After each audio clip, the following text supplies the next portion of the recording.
Well, Indonesian rescuers have recovered debris believed to be from the missing submarine lost in the Bali Sea. An Indonesian submarine has disappeared off the north coast of Bali. The Navy has asked for help from Australia and Singapore as it searches for the vessel and the 53 crew members on board.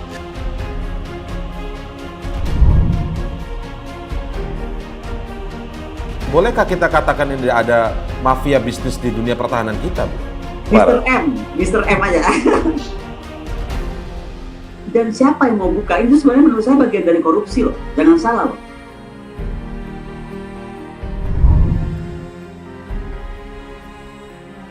Saya minta BPK turun ke MRO dulu. Bahwa di MRO inilah kuncinya. Makin usianya makin meningkat, maka makin ketat harusnya audit MRO dilakukan. Kasus kapal selam, saya punya kok laporan dokumen terakhir apa hasil maintenance-nya. Saya punya report dari mulai Maret kemarin tentang kondisi kapal selam tersebut dan dari sebelumnya tentang torpedo. Pertama, dia beli Hilux-nya itu utuh, yang diambil hanya sasis. Kemudian yang lain-lain dijual kembali, padahal harga yang dicas itu harga satu mobil. Menurut saya kalau KFS KIX coba diaudit. Audit siapa yang memutuskan KFS KIX dijalankan. Akhirnya dengan segala hormat mengedit KKIP, Komite Kebijakan Industri Pertahanan. Berani nggak sekarang pada ngaudit KKIP? Tahu kan KKIP siapa aja di situ? Tapi sekali lagi pemain-pemain yang nggak perlu itu out. Makanya saya tuh sekarang mendorong betul DPR pengguna anggaran jangan cuma di Kemhan. Panglima TNI harus pengguna anggaran. Nanggala 402 buka tabir mafia alutsista. Concern saya yang sangat teramat dalam, kita kehilangan 53 putri terbaik bangsa. Dan ini nggak main-main. Duka yang teramat mendalam kembali menghampiri bangsa Indonesia dan dunia kemaritiman.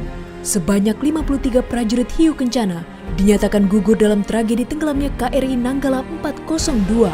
Kapal selam tersebut tenggelam ketika menggelar latihan di perairan Bali pada Rabu 21 April lalu. Rupanya peristiwa tersebut menuntun terbukanya tabir mengenai adanya mafia dalam pengadaan alat utama sistem pertahanan atau alutsista. Pengamat militer KONI Rahakundini Bakri mengungkapkan ada sosok yang berpengaruh dalam pengadaan sistem persenjataan prajurit. Hal tersebut makin memperburuk persoalan alutsista TNI.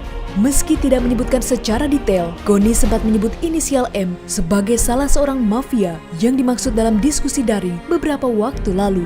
Dirinya membeberkan menemukan sengkarut alutsista TNI, salah satunya terkait proyek kendaraan taktis atau Rantis Maung yang digagas Kementerian Pertahanan atau Kemhan.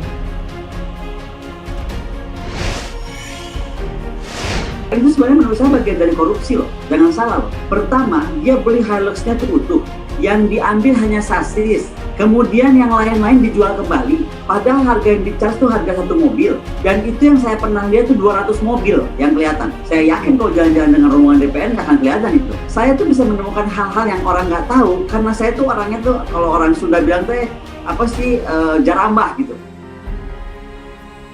Bukan hanya itu, KONI juga menyinggung kerjasama mengenai pembuatan jet tempur Indonesia-Korea bertajuk Korean Fighter Experiment atau KFX dan Indonesia Fighter Experiment atau IFX. Kerjasama tersebut berpotensi menemui jalan buntu sebab Menteri Pertahanan Prabowo Subianto memutuskan untuk tidak melanjutkan proyek tersebut. Menurut KONI, kalaupun akan dilanjutkan, potensi kerugian yang dialami Indonesia akan jauh lebih besar. Karena itulah, KONI menantang BPK atau Badan Pemeriksa Keuangan untuk mengaudit proyek KFX-IFX untuk mengetahui siapa yang memutuskan proyek tersebut dijalankan, termasuk mengaudit Komite Kebijakan Industri Pertahanan atau KKIP. Berani nggak sekarang pada ngaudit KKIP? Tahu kan KKIP siapa aja di situ? Kalau kita betul-betul mau ngomongin pertahanan yang betul-betul murni, harusnya mudah. Tapi sekali lagi pemain-pemain yang nggak perlu itu out. Makanya saya tuh sekarang mendorong betul DPR pengguna anggaran jangan cuma di Kemhan. Panglima TNI harus pengguna anggaran. Dalam pengembangan proyek tersebut, Indonesia sudah punya komitmen senilai 2 miliar dolar Amerika Serikat. Namun, karena kerjasama yang menemui jalan buntu ini, membuat Indonesia berpotensi terkena denda sebesar 450 juta dolar Amerika Serikat. Sedangkan dengan 2 miliar dolar atau tersisa katakanlah kita sudah bayar 250 juta dolar, kemudian ada potensi denda 450 juta dolar, maka totalnya 700 juta dolar. Ada sisa sekitar 1,3 miliar dolar. Lebih baik 1,3 miliar dolar itu dibelikan pesawat yang sudah jadi. Tapi tidak pernah kita diberikan sebuah gambaran yang gamblang apakah memang 1,3 miliar dolar ini akan dibelanjakan pada sebuah alutsista yang fit into the roadmap itu. Koni juga turut mempertanyakan Menteri Pertahanan Prabowo Subianto yang berniat melakukan modernisasi alutsista hanya dalam waktu 2 pekan. Kita harus modernisasi alutsista kita lebih cepat lagi, dan insya Allah dalam 2-3 minggu ini kita akan bersama dengan Panglima TNI dan Kepala Staf kita rampungkan dan akan kita sampaikan kepada Bapak Presiden. Ia mengibaratkan membeli alutsista tidak semudah berbelanja di pusat perbelanjaan atau mall. Pengamat militer tersebut juga mengatakan bahwa yang dibutuhkan ialah roadmaps atau peta jalan. Ini akan menentukan apa yang mau dibelanjakan dan mau dipakai untuk apa, termasuk bagaimana komponen pendukungnya. Tiba-tiba mau membuat roadmap cepat, bukan roadmap lagi bahasanya, master plan 2 minggu untuk modernisasi. Seolah-olah ada anggapan membeli peralatan, membangun postur itu seperti beli kue ke mall. Jadi apa aja dibeli dan ada kemungkinan membeli bekas. Anggota Komisi 1 DPR RI, Muhammad Farhan, juga turut menyampaikan pendapatnya mengenai modernisasi kapal selam yang ingin dilakukan oleh Menhan Prabowo. Belajar dari pengalaman Nanggala 402 sebelum dilakukan pembelian kapal selam, sebaiknya Prabowo memperhatikan sistem keamanan dari kapal selam itu sendiri. Kalau memang kita mau melakukan modernisasi kapal selam seperti yang disebutkan oleh Pak Menteri Pertahanan di press conference kemarin di Bali, sebaiknya beliau juga menyampaikan bahwa pembelian 3 kapal selam terbaru ini disertai dengan sistem pengamanannya belajar dari zaman sekarang ini. Terkait dengan usia Nanggala 402 yang terbilang cukup tua, Koni berpendapat jika umur kapal selam tidak menjadi masalah asalkan maintenance atau perawatan dilakukan dengan ketat. Salah satunya terkait dengan MRO atau maintenance, repair, dan overhaul. Sejak awal, dirinya telah meminta agar Badan Pemeriksa Keuangan atau BPK mengaudit sistem MRO. Terkait MRO, saya sepakat betul bahwa di MRO inilah kuncinya. Jadi gini loh, makin usianya makin meningkat, maka makin ketat harusnya audit MRO dilakukan. Maintenance, repair, dan overhaul. Senada dengan Koni, mantan Kabais TNI Soleman B. Ponto juga menyampaikan walaupun kapal berusia tua, namun jika maintenance-nya dilakukan dengan baik, kapal selam akan tetap bagus.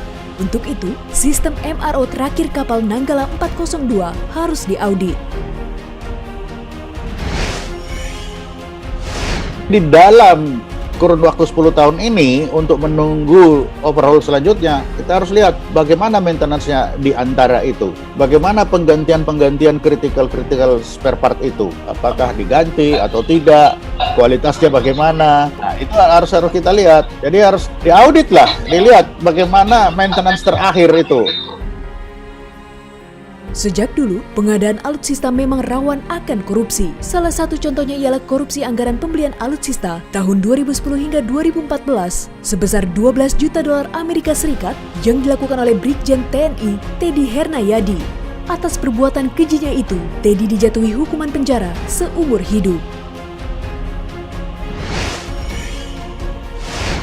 Dengan putusan seumur hidup ini adalah satu hukuman yang sangat setimpal dengan terdakwa. Penyalahgunaan anggaran, dan anggaran itu adalah untuk kepentingan pembelian alutsista.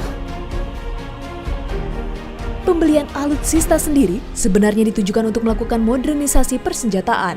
Jika praktik korupsi semacam itu terus dibiarkan terjadi, pemerintah tidak akan mencapai tujuan modernisasi yang sesungguhnya jika pengadaan alutsista belum bersih dari korupsi.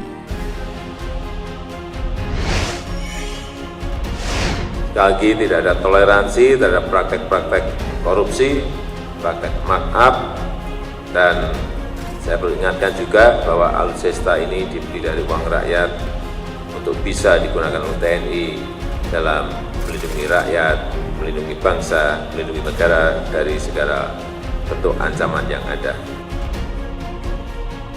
Gugurnya pahlawan penjaga laut Indonesia merupakan kesedihan bagi kita semua, juga merupakan PR besar bagi negara dalam konteks pertahanan.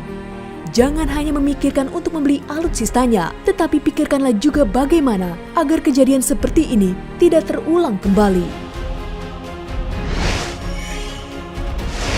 Tapi seperti katakan Bu Koni tadi, kalau alatnya yang dipasang itu kualitasnya tidak jelas, nah ini akan bermasalah.